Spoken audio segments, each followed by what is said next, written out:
बोले श्री प्राणनाथ प्यारे की जय। श्री सतगुरु महाराज की जय। सतगुरु श्री रामचंद्र जी महाराज की जय। तीनों पुरी धाम की जय। सर्व सुंदर साथ की जय। बंदो सतगुरु चरण को करू सो प्रेम प्रणाम। अशुभ हरण मंगल करण धन श्री देव चंद्र जी नाम। श्री प्राणीनाथ सतगुरु परम विनय करू प्रणाम। उघरे विकट कपाट सुरन जिनके नाम। श्री राम रतन सतगुरु मेरे काटो सकल कले। चरणों में करो वंदना हृदय करो परवेश। श्री प्राणीनाथ निज मूलपति श्री मेहराज शुभ नाम। तेज कुंवर श्यामा युगल को पल पल करो प्रणाम। पिया जी को पल पल करो प्रणाम। बोले श्री प्राणनाथ प्यारे की जो श्री सतगुरु महाराज की। प्राणाधार प्यारे सुंदर साजी आप सबके धाम हृदय में विराजे युगल जी के चरणों में कोटि कोटि प्रेम कोटि कोटि प्रेम। तो सुंदर साजी धाम देने की मेहर से हम अपने सतगुरु रामचंद्र महाराज जी की बेता को श्रवण कर रहे हैं। तो अब हमारा प्रसंग आ गया है पांचवी लहर में। सुंदर साजी सतगुरु महाराज जी स्वयं अपने मुखारविंद से बता रहे हैं कि किस तरह से मैंने अपने घर को छोड़ा तो उस समय मेरी स्थिति कैसी थी। कह रहे हैं कि मेरी उम्र 19 वर्ष की हो चुकी थी। एक कन्या का भी जन्म हो चुका था जिस समय मैंने अपना घर बार ये छोड़ा। किसके लिए? परमात्मा की प्राप्ति के। ऐसा क्यों सुंदर साथ जी यहाँ पर बता रहे हैं कि घर छोड़ना। हम अपने देवचंद जी महाराज जी को देखे तो उन्होंने परमात्मा की खोज के लिए घर छोड़ा। चलिए महाराज ठाकुर जी को देखिए, उन्होंने भी सतगुरु की आज्ञा का पालन करते कैसे अरब में रहकर फिर जब जागने का हुक्म दिया, जागने का कार्य सिर पर लिया तो घर बार छोड़कर निकल पड़े। बाईजू राज महारानी जी को भी साथ में। ऐसे सुंदर साथ जी देखिए, हमारे गोपाल मणि जी को देखिए, उनके बेतक में भी हमने श्रवण किया कि 16 वर्ष की आयु में ही कैसे घर से निकल पड़े। स्कूल में जाते समय ही साधुओं की जमात के साथ निकल पड़े खोज करने के लिए। ऐसे ही हमारे सतगुरु रामचंद्र और परमहंसों की सुने सुंदर साथ जी। तो सबके साथ ऐसा ही होता है क्यों? इसको प्रैक्टिकल में देखें। क्यों? क्योंकि एक हमारे जो जीव है, इस जीव का मोह बहुत गहराई से शरीर से, परिवार वालों से, रिश्ते नातों से बंधा हुआ। तो जब तक जीव पूर्ण समर्पण नहीं करता परमात्मा के, यहां से इस रास्ते को छोड़कर उस रास्ते की तरफ को नहीं बढ़ता, तो परमात्मा भी कहते हैं जीव को कि मैं तेरे मैं भी तो तुझे कष्ट नहीं देना चाहता। तेरी इच्छा इस संसार वालों में है तो तू इसी में खुश है। परमात्मा हमारे को नहीं चल। लेकिन जो जीव बल कर इसको छोड़कर परमात्मा की राह पर चलता है, यानी सर्व सर्व समर्पण कर दे। ये छोटा मोटा समर्पण नहीं होता सुंदर साजी जीव के लिए। देखा, कल भी अनुभव किया हमने, महाराज जी की जगह अपने आप को खड़ा करके देखा। तो हम नहीं वो कदम उठा सकते जो हमारे सतगुरु महाराज जी। तो जो इतना सब कुछ समर्पण करके चलेगा सुंदर साथ जी, उसको धनी क्यों नहीं मिलेगी। यहाँ पर भी तुम देखिए, अगर यहाँ पर कोई तुम्हारे लिए पूरा सब कुछ छोड़कर आ जाए, तुम्हारे घर पर आकर कहे कि मैं तो सब कुछ छोड़ दिया, बस मैं तुझे जानता हूँ, चाहे तुम तुम्हारे कितना भी अननोन है वो, तुम उसकी हर तरह से सेवा करना चाहते हो। इसको रहने के लिए भी दो, उसके खाने के लिए भी दो, हर हर अपने से ज्यादा उसकी केयर। तो ये तो परमात्मा है, तो दयालु है। तो ये एक कसौटी होती है जी, जिस कसौटी को उल्लंघ जाता है उसको फिर धनी दूर नहीं होते, क्योंकि उन्हें दिलता है कि वास्तव में धनी मेरे सामने ही है, मेरे पास में ही, सामने भी नहीं, मेरे अंदर में ही विराजमान है। और वो अंदर जो परोक्ष में बैठे हैं वो प्रत्यक्ष में प्रकट होने लगे। ये कसौटियां होती हैं जो हमारे सतगुरु महाराज जी ने सुंदर साथ जी इसमें खड़े उतरे। तो यहाँ पर क्या क्या कह रहे हैं, 1970 संवत था जब ऐसी इच्छा उपजी, मोड़ा मुख फिर मोड़ तोड़ कर रात ढली होगी आधी। संवत 1970 था जब मेरे मन में प्रबल इच्छा उपजी। इच्छा तो पहले से ही थी।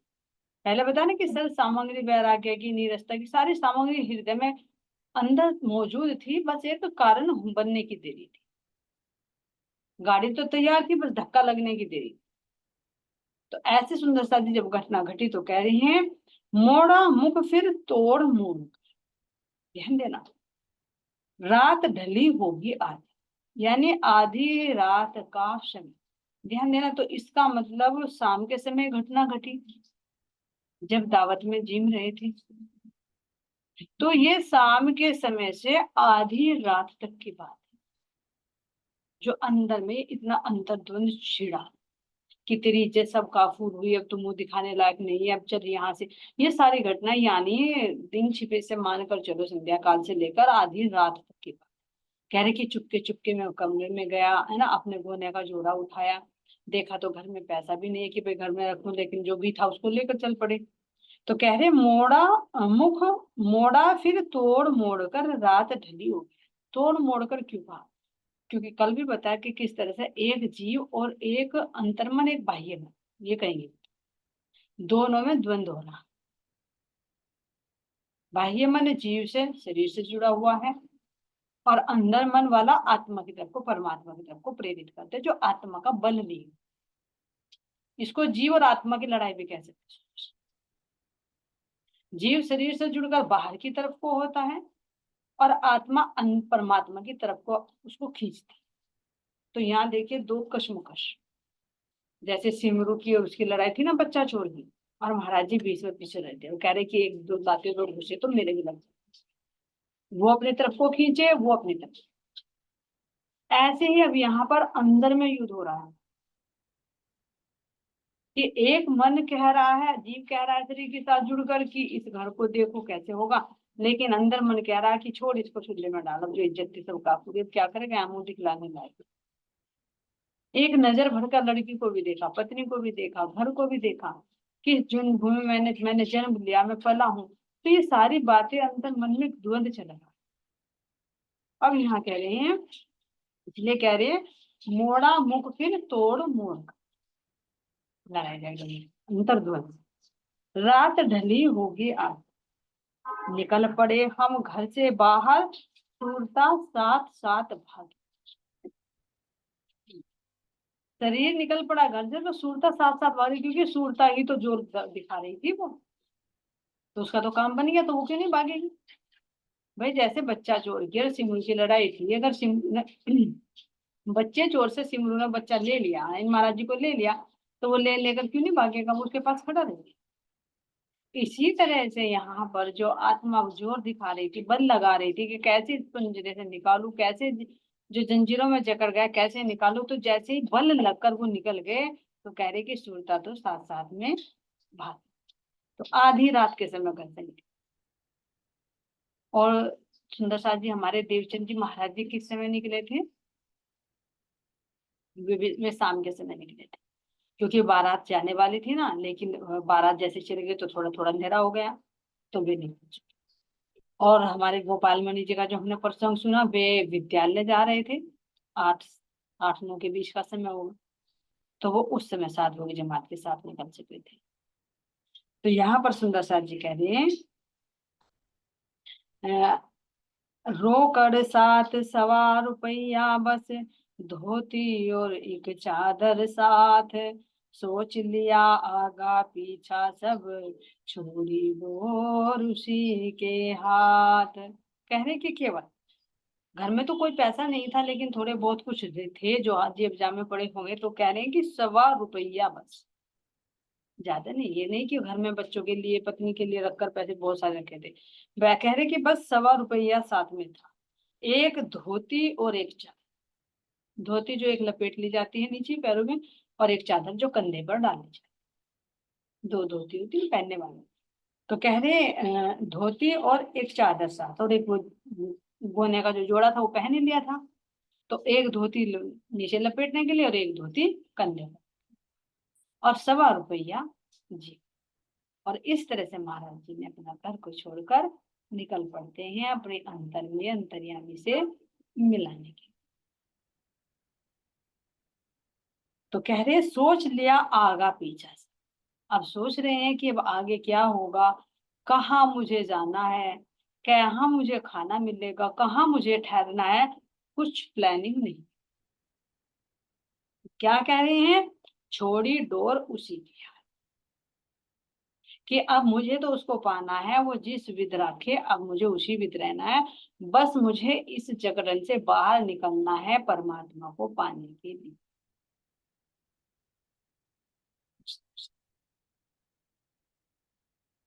पैदल चलते नापते रास्ता, थे विचार के पर्वत संग, साथ उन्हें ले चले झगड़ते, बड़े बड़े थे हृदय प्रसंग।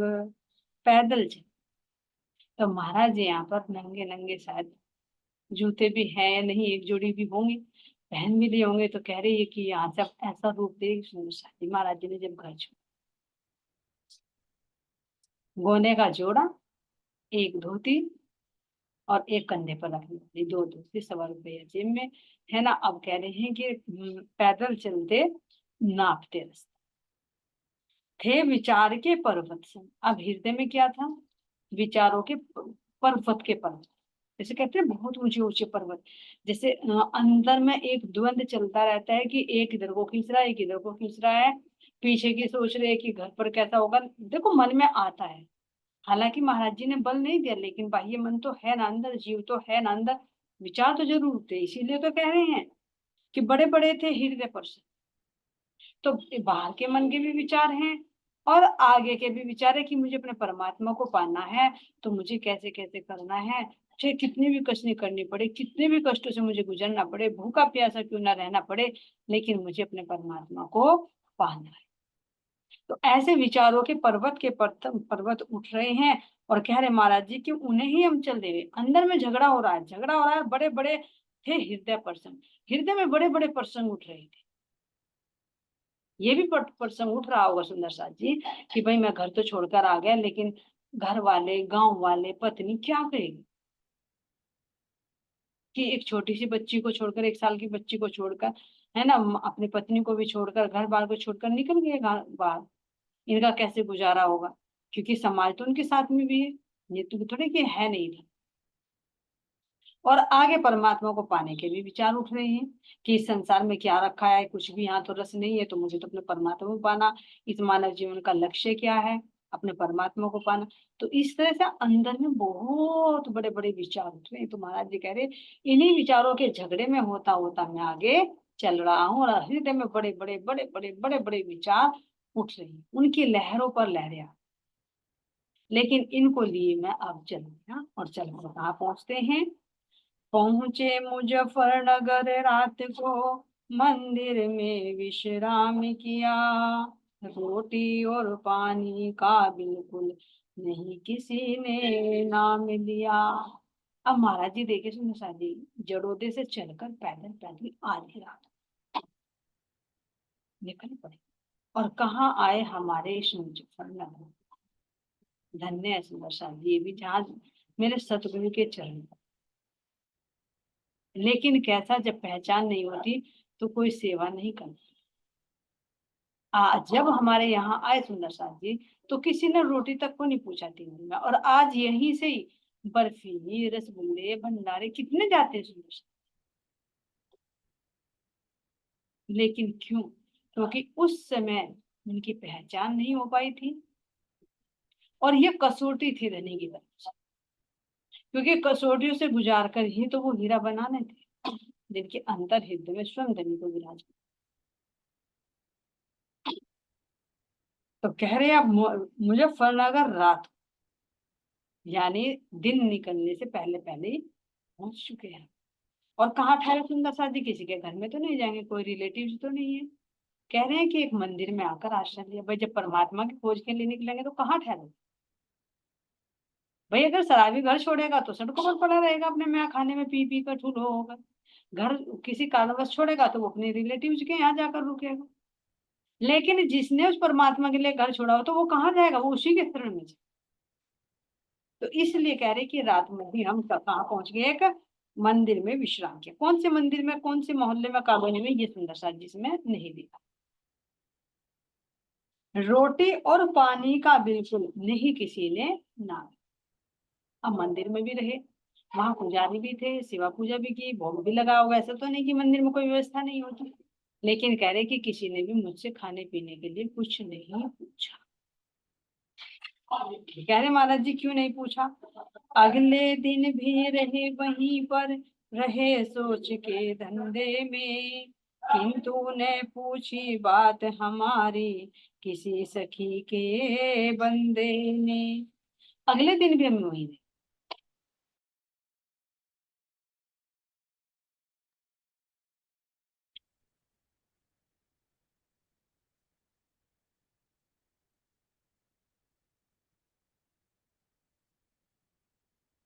जी। है ना? तो क्या कह रहे हैं महाराज जी? अगले दिन भी रहे वहीं। तो जैसे सुबह को आ गए, रात के चले हुए सुबह पहुंच गए तो पूरे दिन रहे। अगले दिन भी रहे वहीं पर। तो कह रहे अगले दिन भी वहीं रहे, रहे सोच के धंधे। अपने अंदर में वो ही उधेड़ बुन चल रही है, आगे की पीछे की सब कुछ अंतर में। उसको देखे कह रहे हैं सतगुरु धनी पर छोड़ दिया, लेकिन फिर भी मन कितना चलाए मानो। अंदर में विचारों के कितने पर्वत के पर्वत उठते हैं सुंदर से। तो कह रहे हैं यहाँ पर, किंतु न पूछी बात हमारी किसी सखी के बंदे। कोई अपनी सखी, कोई संगी आत्मा नहीं पूछी। या कोई वैसा भी होता सुंदर शादी, किसी ने नहीं पूछा कि तुम भोजन भी करोगे या नहीं करोगे। ऐसा क्यों हुआ? उसका भी रीजन महाराज जी बता रही है। ये कपड़े जो सुंदर पहने थे, रूप रंग में थे चोखे, इस कारण बस हमें न कोई जान सका होंगे भूखे। कपड़े जो सुंदर पहने, भाई अगर जो गोने के जोड़े में है कोई व्यक्ति, है ना, और रूप रंग में भी चोखे थे, भाई हाइट भी, गोर वर्ण भी मेरे सतगुरु महाराज जी का, है ना, और अभी कह रहे कि स्वास्थ्य में भी चोखे थे, तो इस कारण हमें कोई नहीं जान सका कि हम भूखे हैं।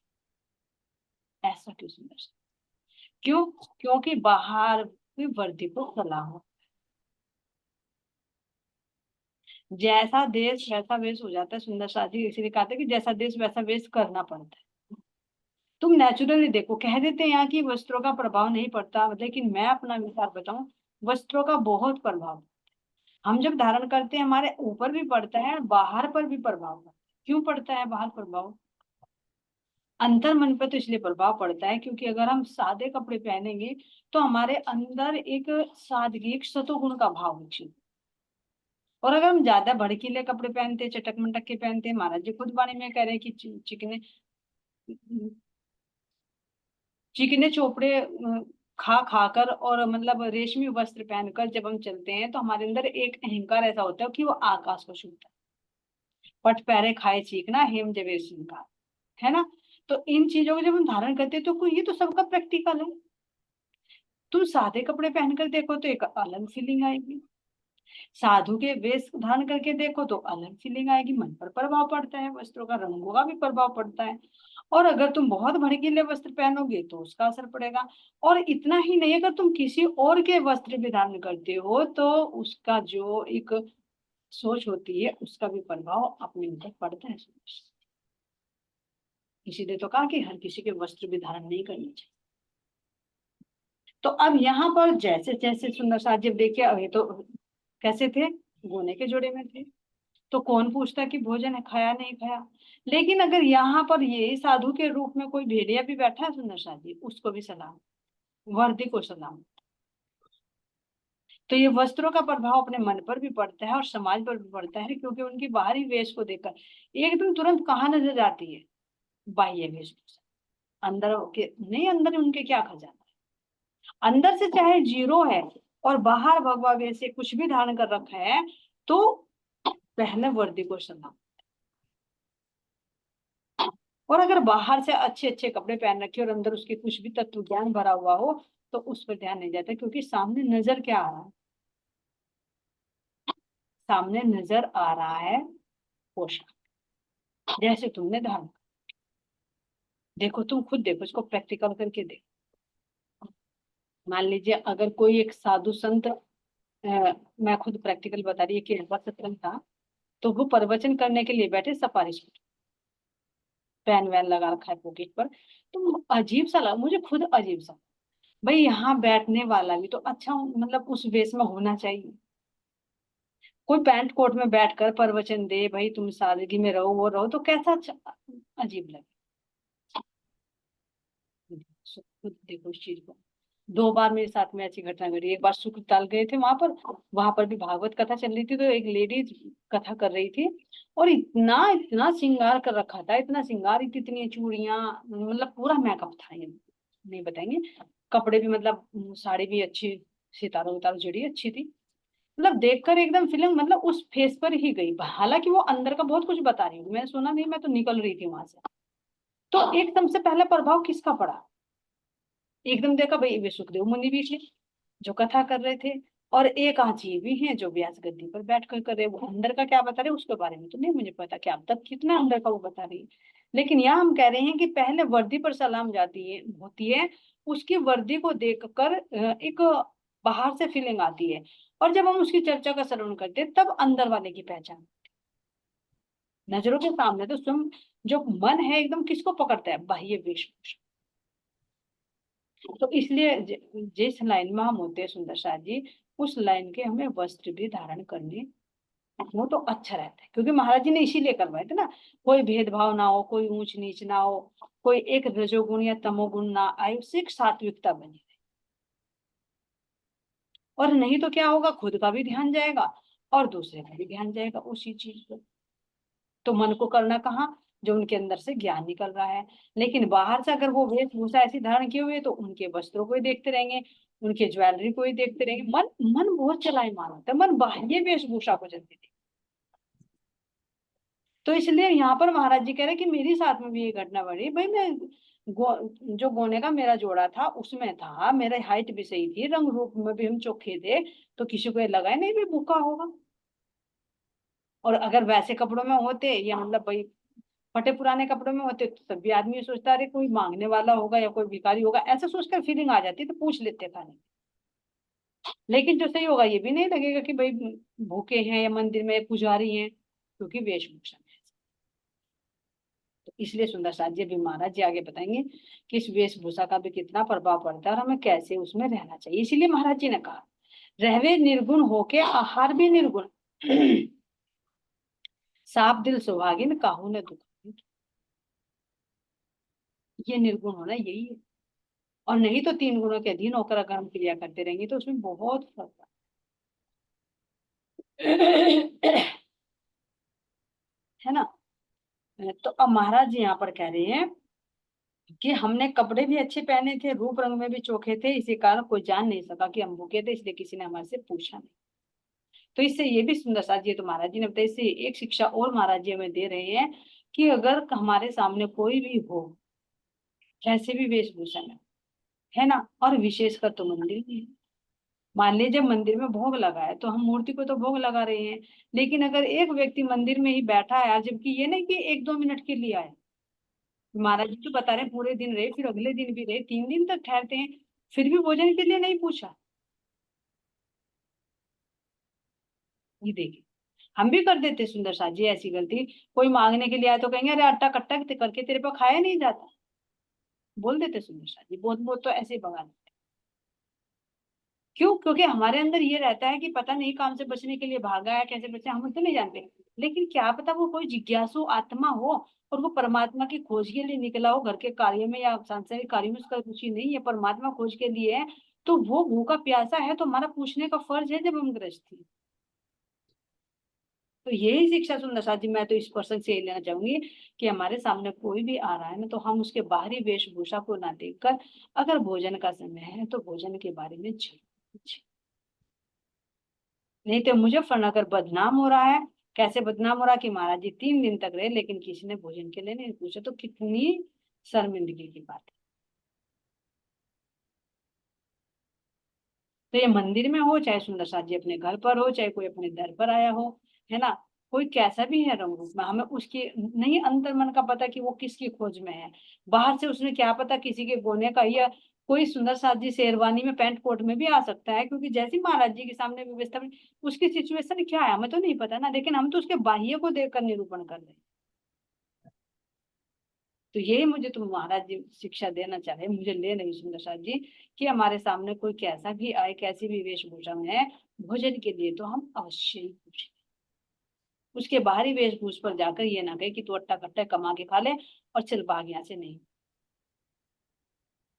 तो जब भी कोई सामने आए तो ये समझे कि मेरे महाराज जी भी तो ऐसे ही आए थे। हमारे जो ब्रह्म मुनि थे सुंदर साथ जी, प्राणनाथ जी महाराज जी के साथ में, वे भी तो झोली लेकर घर घर घूमते थे, उन्होंने भी तो भिक्षा दी थी। किसी ने देखा घर में बासी कुछ पड़ी है तो दे दी, किसी ने ताजी भी दी है, जैसी जिसकी भावना थी।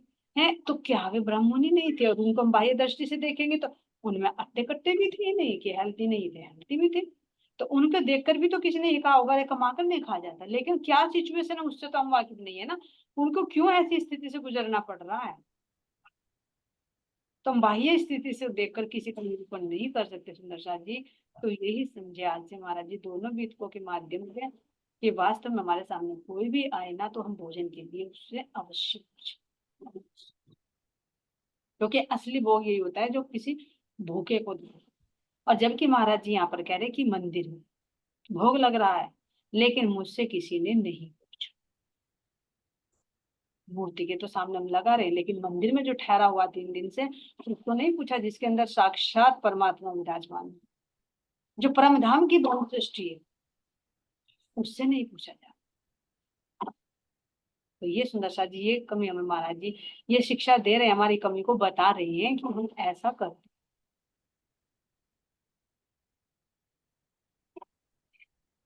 पल्ले न थी रकम ही अपनी, खाते भी तो काहे से, उत्तम जाना यूं ही रहना, आगे हाथ फैलाने से।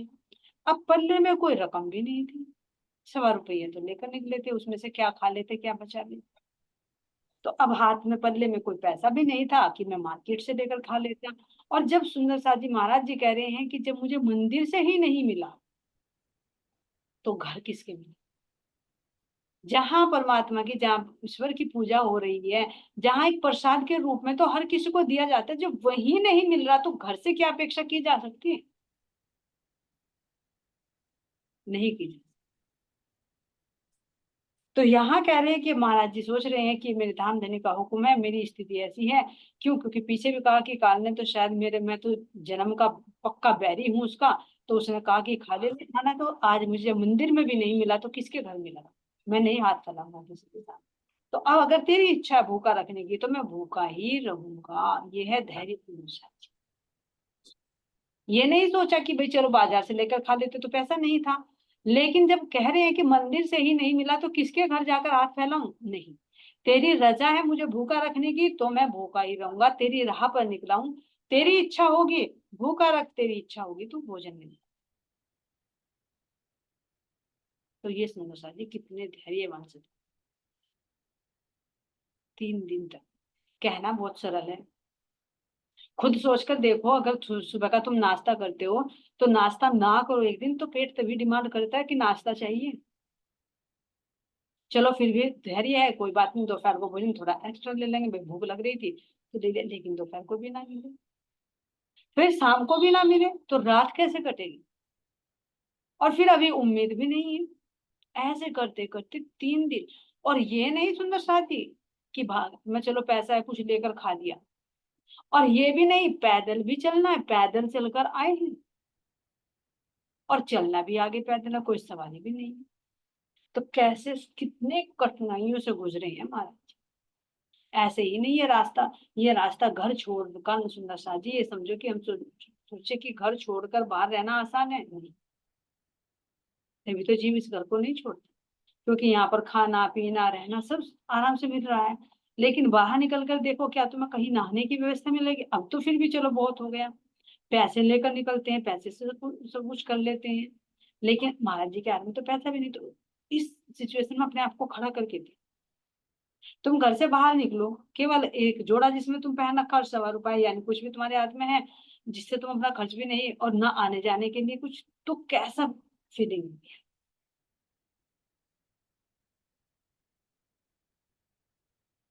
ना कहीं ये कि भाई तुझे कहाँ सोना है, क्या कपड़ा ओढ़ना है, गर्मी में गर्मी लगती होगी, सर्दी में सर्दी लगती होगी, मच्छर भी काटते होंगे, कीड़े मकोड़े भी काटते होंगे, नीचे भी लेटना पड़ता होगा, कहीं जंगल में या कहीं सड़क के किनारे भी लेटना पड़ा होगा।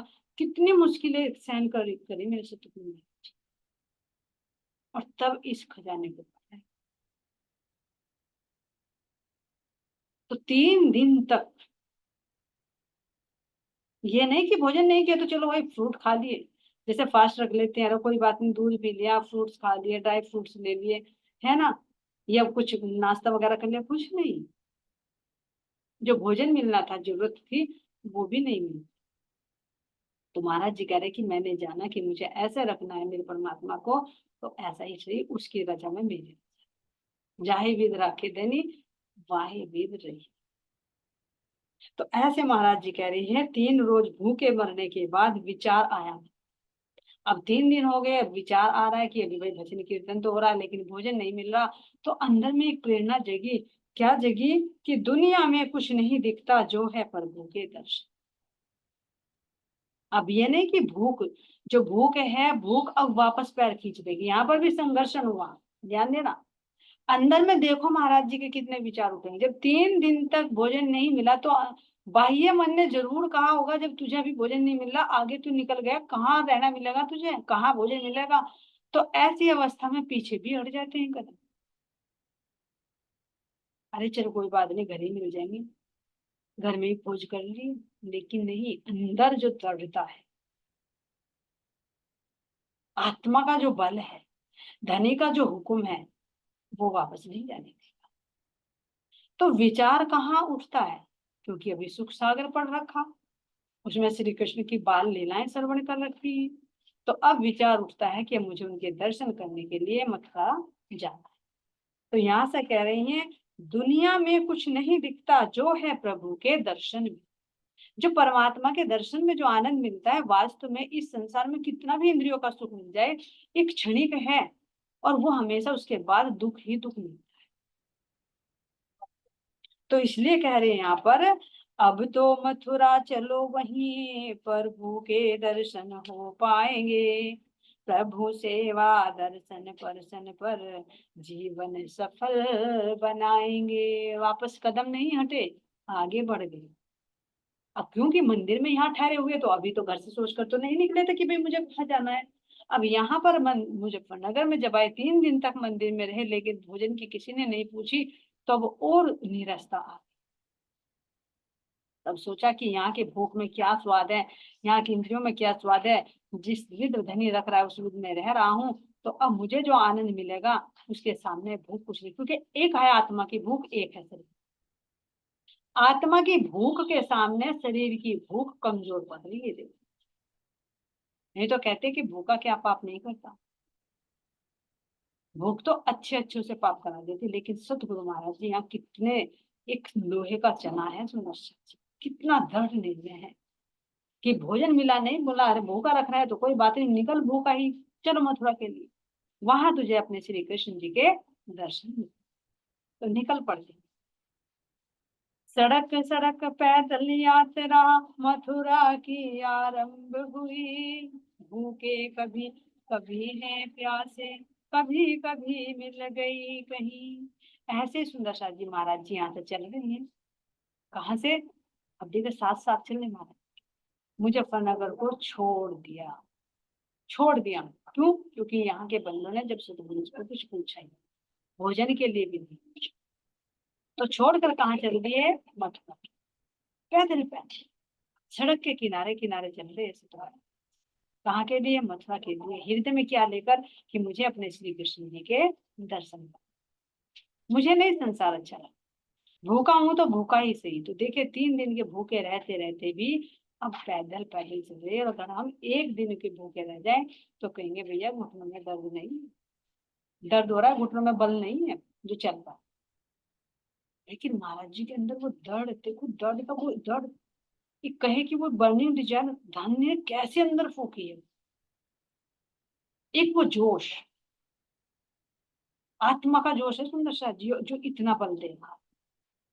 जैसे यहाँ पर आता है ना कुछ, ये देखो कि मान लीजिए बहुत कमजोर से कमजोर है, अगर उसे सामने से मौत आती दिख रही है, यानी तुझे कुछ मारेगा या कोई है, तो ये देखो कितनी तीव्र गति से भागता है। और कितनी तीव्र गति से भागते उसके अंदर कहाँ से वो जोश आता है, ये देखिए। अब वो जोश ऐसे कार्य करा जाता है कि जो तुम अपनी सेंस में नहीं कर सकते। तो ऐसे ही यहाँ पर धम धनी का जो हुक्म है, जो जोश है, वो इनसे ये कार्य करा रहा है कि 3 दिन का भूखा है तो क्या हुआ? चल पैदल। नहीं तो शरीर को तो चाहिए भाई, जैसे गाड़ी को कहीं पे गाड़ी चलेगी तो उसको पेट्रोल की जरूरत है, फ्यूल की जरूरत है। तो इसी तरह सुंदर साथ जी ये भी शरीर गाड़ी है, इसको भी तो फ्यूल की जरूरत है, इसको भी तो भोजन की जरूरत है।